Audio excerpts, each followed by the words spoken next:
So the album is just out at the end of this week. How are you feeling about it all? What are you doing to prep up for it and rev up for the Friday release?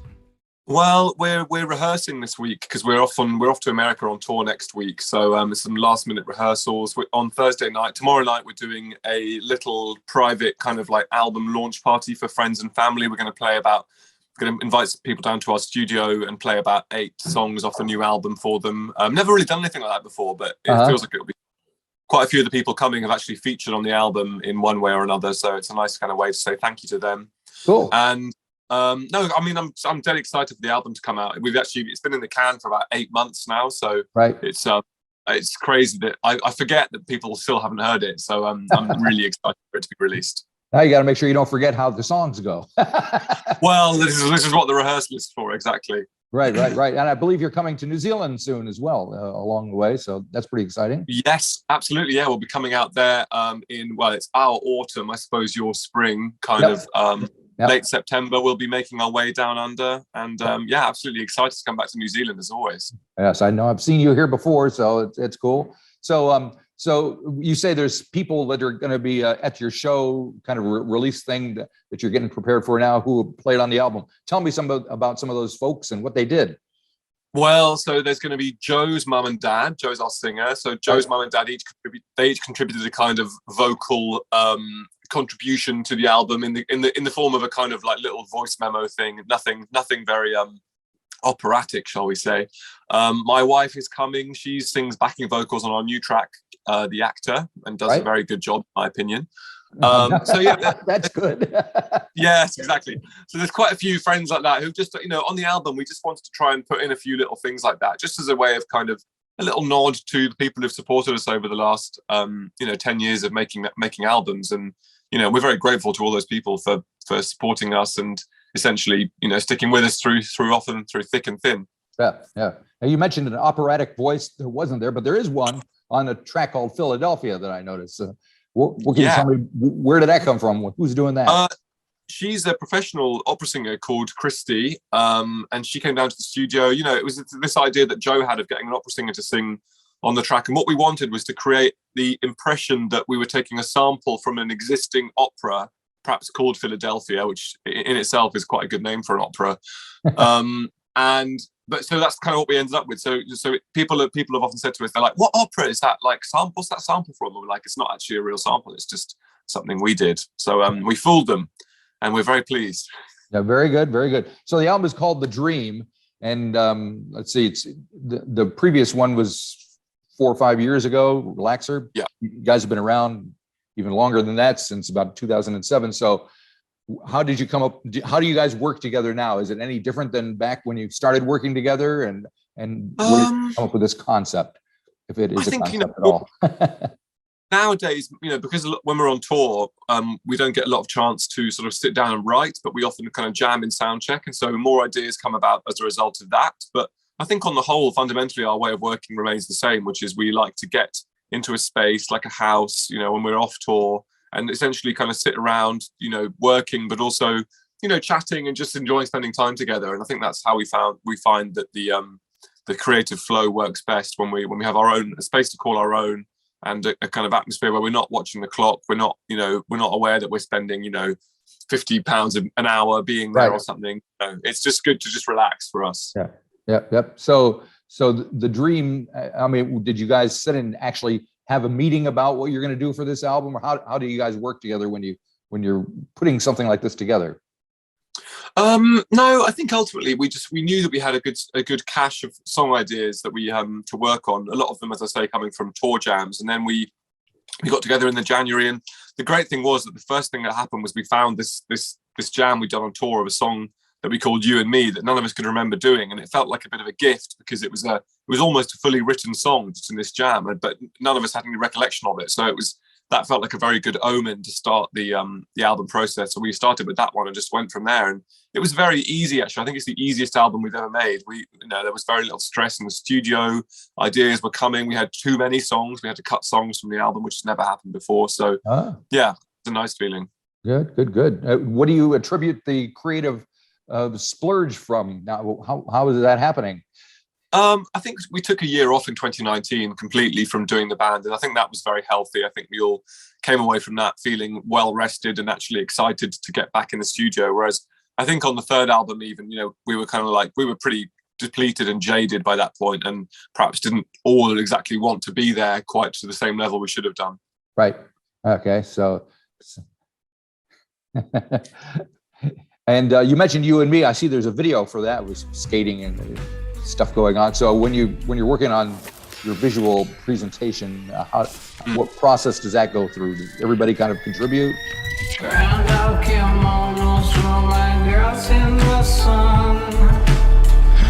Sending videos to friends in London. Straight out southern skies, got a tune from the bar. Playing my candy tangerine jelly custard. The main rule we always used to have was that we wouldn't appear in the videos, but then for You and Me, we knew it was going to be our first video back, our first, you know, first piece of music. People would have heard new music from us in 5 years, 4 or 5 years. So I had this idea for us to kind of like do a video where we'd be learning to skateboard, and we'd start off, you know, being like we are, terrible, and by the end we'd be like pro skaters. And you know, the guys liked it, so we thought that was an idea worthy of breaking our self-imposed rule. And then my younger brother Prosper directed the video, did an amazing job. He and Joe worked on the treatment together to turn it into this kind of like dark, slightly nightmarish thing.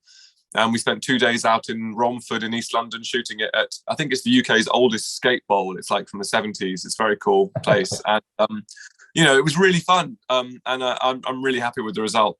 And are you a skater now? Well, the video would say I'm a very, very good skater. Right. The reality is that my aversion to physical injury remains as strong as ever. Right. So I can relate to that. Yeah. You just know you're going to get hurt. Somebody's going to get hurt. Yeah, and in my line of work, you know, breaking my wrist or something could potentially be quite bad. So yes, I'm going to remain just a sort of skater in my head, I think. Very good. Probably a wise move. And it's followed on the album by a track called Hard Drive Gold, which also has video. And there seemed to be maybe a little political bent towards the lyric in that. Can you shed some light on what we can expect from that one? My teacher took me to one side and told me I was high left and cool neoliberal. Don't be afraid to make money, boy. Don't be afraid to make money, boy. Don't be afraid to make money, boy. It's a song about a 15-year-old boy who becomes a millionaire from trading cryptocurrency, and it's got this kind of quite provocative chorus. Don't be afraid to make money, boy. Right. I suppose it's a bit tongue-in-cheek. It's a bit ironic. I mean, we're not saying that crypto is bad. We're not saying that crypto is good either. I think we're just kind of standing on the sidelines, sort of satirizing it, I suppose. Just, you know, not really choosing a position. I think we're invoking the artist's privilege of just commenting and not having to be involved in the debate. Exactly. Gotcha. I noticed there's a nice organ kind of run in that, and so it's easy to talk about the lyrics, but musically, when you're putting that together, how are you kind of going? Oh, you should do, who's arranging what? Who's working out parts? How do you guys work together? You know, usually it's fairly democratic. I think, you know, none of us has a particularly big musical ego, I'm happy to say. So, you know, it's not like one person. It's kind of like, and then another solo for me, and then a solo, and then I thought maybe on top of that I could perhaps do a solo. It's kind of quite democratic, and we have a very good producer in Charlie Andrew. He's worked with us since 2009, so for our whole career basically he's been our producer, and he's like the fourth band when it comes to making albums. So he's very good at knowing what should go where and when and all that kind of thing, which is nice. It's good to have that outside influence of somebody who's sort of impartial to come in and, you know, help keep the balance correct. Right. I just watched a documentary called The Dark Side of the 90s. And one episode was about the Viper Room and the Hollywood Johnny Depp thing and all that stuff. And then you have the song, The Actor, which kind of alludes to that similar thing. So. All-American Joe lines, one room going over same lines, grind the script like teeth. Why do I keep on returning to you? Yeah, the Viper Room is that's where River Phoenix died, I think, isn't it? Yep. Bad times. Yeah, it's a song about a young aspiring movie star who moves to Hollywood in the early 80s and sort of ends up dealing drugs, and kind of ends in our kind of fictional tale, in our fictional version of real events, kind of ends up being involved in John Belushi's death at the Chateau Marmont. Yeah, it's I think it's a song that was written very spontaneously, I would say, during the album making process. It was not one that we kind of like had in the bottom drawer for a while. It was very fresh, and we found that we used this Roland Juno, which I think was made in 1983 R1, so it's more or less exactly of the time, and the whole song ended up being kind of like has its kind of like musical crux, has this arpeggiated sound on the Juno going throughout it, and when we found that sound, I think it was that nice moment in the studio where you kind of like, you turn a corner with a song, and it goes from being a song that's sounding pretty good but needs something else to being like, bingo, we've cracked this song now. And that was a really, really good feeling, and I think it's the song on the album that probably we're all most excited about. Oh, that's cool. And that must make a difference when you're excited about something, especially when all of you are. So that must translate to what you're doing live and all that. So what kind of discussions do you have about those kind of things? Yeah, it's difficult because we often in the studio, we're kind of like a more is more band a lot of the time. Right. We're not like the Beatles in 1969, like basically recording ourselves live. We're nothing like that. So it does make playing live quite difficult. So we have to do a lot of rehearsal. And luckily, we have an amazing team of techs who are really good at trying to make everything work for us so we can play as much of it live as possible. We do use a bit of backing track. I think that's pretty common at our level, in the music industry. But I think ultimately, as long as all of us are doing as much as we possibly can on stage all the time, we don't feel like we're cheating. Yeah, and there's a kind of a gospel feel to a Walk a Mile. It sounds like an a cappella group singing somewhere in there. Yeah, it's actually like a barbershop. So when I was at school, I don't know if you have barbershop in New Zealand. Oh, it sounds like you're from North America. I'm from America anyway, but believe me, we have barbershop there. So you guys invented barbershop, so I don't have to tell you what that is. But I was in a barbershop group when I was a teenager, and so for that intro, I invited a couple of my old mates from my barbershop days to come and sing, to reform, to get the band back together, as it were. And we sang that song, which was good fun. And I think it's just that's the fun thing about being an alt J, is that we have no limits. If we decide we want to try and do some barbershop, that's allowed. Right. And did you listen to barbershop quartets when you were growing up? Is that something that, or you discovered later on? Well, as I say, I sang in a barbershop group from the age of 14 to 16. I was in 13 to 16 or something. I was in a barbershop group. So yeah, it was part of my upbringing, big time. Yeah, and loved it. I love that kind of music. Yeah, it's kind of a forgotten genre. I don't hear too many people talking about barbershop quartets these days. No, it's interesting because obviously there was a bit of a revival of a cappella stuff with Glee and things 10 years ago. That made it all very popular again. There was a good running joke on the TV program Scrubs, where I think some of the hospital staff were in a barbershop group, which was quite funny. No, it's true. It's not top of the charts, put it that way. Yeah. Another song I just wanted to touch on was "Get Better." Elliott Smith gets a name check in there, and there seems to be some baking going on. So. Yes.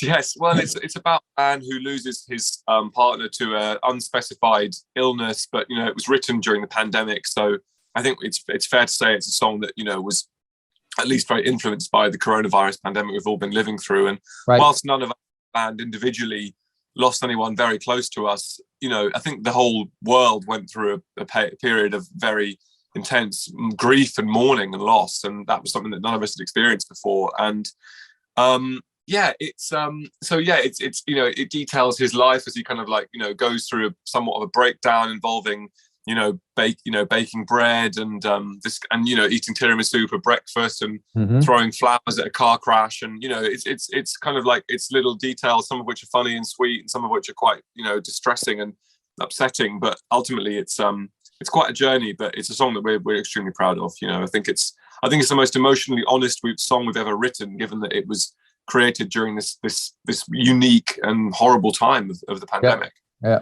So do you guys feel like you've are a different batch of people after what everybody's going through this? I mean, how do you look at it? I mean, yeah, it's interesting. I think, partly, Joe and I both became parents during the pandemic. So I think in a way, life will never be the same again for us. I mean, before coronavirus, I was living in London. I was kind of, going out almost every night, enjoying my youth in London and that kind of thing. And now, obviously, my life's very different, but that's not entirely due to the pandemic. That's partly because I have a baby now. But right, I think we've lost some important things in the pandemic that we may never get back. But I suppose in a way we've also perhaps gained an appreciation for other things that before we took for granted. So hopefully we can make it something of a net positive, leaving aside the deaths, obviously, which I don't want to downplay at all.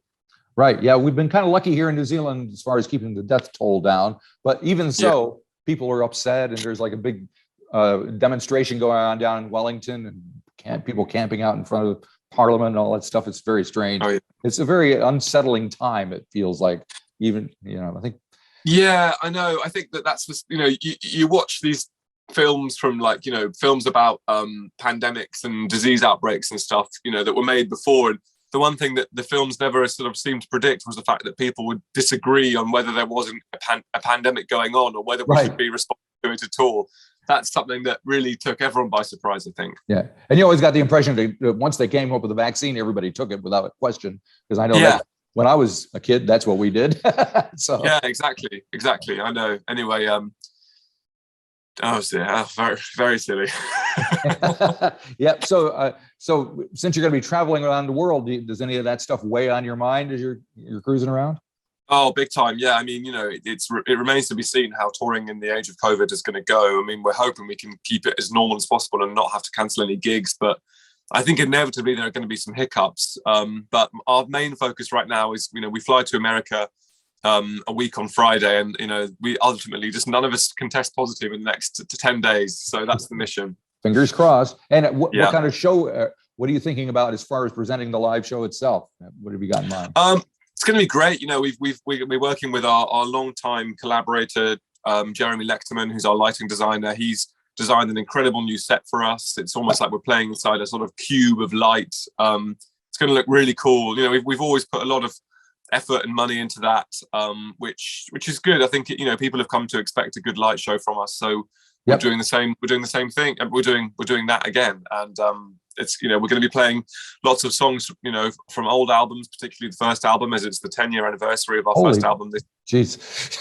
And presenting a huge amount of the new album too. So it should be, I think, it should be something for everyone, hopefully. I'm sure it will be. Well, we better wrap this up. I think you got more people to talk to. So thank you for talking to me. I really appreciate it. I look forward to seeing you guys again. Was it September? I think you're going to be here. So very exciting. All righty. Have a great day. Thank you very much. Thanks, Marty. Thanks for having me. All the best. Bye. Bye-bye.